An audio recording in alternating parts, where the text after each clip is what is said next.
John Kelly kɛra jamanakuntigi kɔrɔ Donald Trump ka baarakɛla ɲɛmɔgɔ ye White House la kabini san 2017 la fo san 2019 la. Kɔsan na a ye kumaɲɔgɔnya kɛ ni kunnafoni gafe New York Times ye. Torasi Marine jalatigiba Dolo 4 min bɛ lafiyani bɔ la ɲiningara ni Trump ye fasisi ye. Wa a y'a jaabi k'a ka kuma fɔ yan. Siga t'a la a ye fangatigi ye. A bɛ fangafin kanu o y'o fɔ. O la a bɛ bɛn fasisiw ka ɲɛfɔli bɛɛ ma. O ye tiɲɛ ye. Trump ye nin jalaki ninnu jaabi a ka Truth Social Media Platform kɛnɛ kan. A y'a sɛbɛn kɛrɛnkɛrɛnya la ko n b'a fɔ John Kelly tɛ maa ɲuman ye ani jalatigi jugu m'a ka ladilikan ɲini tugun White House la. Wa n y'a fɔ a ye ko a ka tɛmɛ fɛn dɔw la ko wɛrɛ. Karidon républicain jamanakuntigi dankan cɛbɔ J.D. Vance ye kuma ta Kelly ni jamanakuntigi kɔrɔ Mark Milley ka kumakan ko Trump ye fasisi ye.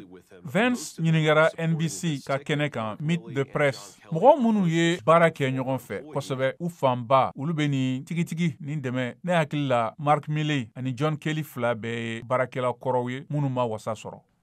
Nga Trump dɛmɛbaga kɔrɔ 13 ye bataki dafalen dɔ bɔ jumadon k'a yira ko John Kelly ka kuma dɛmɛ ka lakɔlɔsi ko républicain jamanakuntigi ka cɛbɔ nin tɛ se ka baara kɛ. Républicain ka wasaden sénateur Lindsey Graham n'a ma sɔn o ma kosɛbɛ. Ne y'a kunbɛn n'a hakili la a tun ye jamanakuntigi barikama ye kosɛbɛ waati min na an mago tun bɛ jamanakuntigi barikama la nka hakili la o bɛna kɛ jamanakuntigi barikama ye walasa ka jamana nin lasegin sira kan.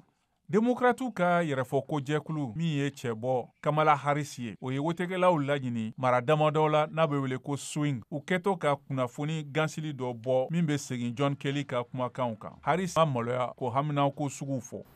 Donald Trump is increasingly unhinged. Donald Trump bɛ ka caya ka taa fɛ min tɛ fɛn ye wa a ka fanga filanan na mɔgɔ minnu bɛ i n'a fɔ John Kelly olu tun tɛna kɛ yen walasa k'u yɛrɛ tanga a ka ŋaniyaw n'a ka walew ma. And his actions.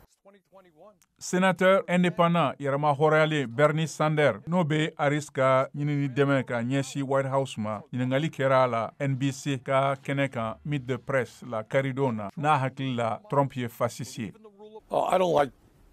Ne bɛ nin kuma nin foli kɔnɔ yan nka a jɛlen don ko a ka ŋaniya ka bon ka ɲɛsin fangatigiya ma ani ka Ameriki bɛɛ jɛ fanga tiɲɛ. O sɔsɔli nin bɛna waati min na jamanakuntigi fila bɛɛ bɛ ka u ka labɛnw walasa u ka yɛrɛfɔ ko kuncɛ. Trump bɛna yɛrɛfɔ ko kɛ swing maraw kɔnɔ dɔgɔkun nataw la. Ɲɔgɔnye dɔ kɔfɛ nin karidon nin na New York Madison Square Garden na. Harris fana bolodara ka taa jamana jɔnjɔn bɛɛ la don nataw la. Tarata don a bɛna delili dɔ lase wotekɛlaw ma jamana ka tanikɛyɔrɔ kɛrɛfɛ n'o ye kɛnɛba ye Washington National Mall kan.